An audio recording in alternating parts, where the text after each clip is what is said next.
هذا الخبر ورواج هذه المعلومة تحولت كاميرا الأخبار إلى آخر نقطة على الشريط الحدودي بين تونس وليبيا في منطقة ذهيبة لاستجلاء الحقيقة الكاملة ونقل صورة ما حصل. وباختزال شديد أثناء دورية روتينية مشتركة لوحدات الحرس الوطني والجيش تم رصد سيارة ليبية متوغلة في التراب التونسي فاشتبه في أمرها. اقتربت منها هذه الدورية لرفع الالتباس. ما جاتنا معلومة على سيارة رباعية الدفع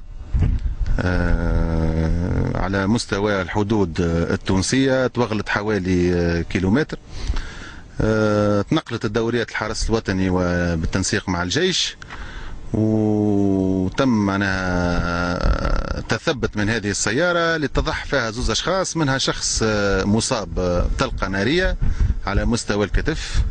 وفي الأثناء حاولنا باش نحملوه ونسعفوه ونتوجهوا به للمستشفى، إلا أنه وقعت بعض القذائف بالقرب من الدوريات نتاعنا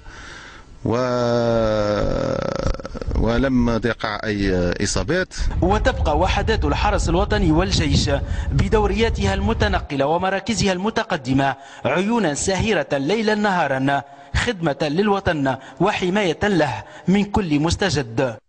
بالطبع احنا عملنا متاعنا متواصل بالتنسيق مع الجيش يوميا، فهمت، ودوريات الحرس الوطني والجيش متواجدين على كامل الشريط الحدودي باش نحدوا من بعض التوقعات من دخول بعض متسربين او مجموعات اللي هي ممكن تكون حامله الاسلحه او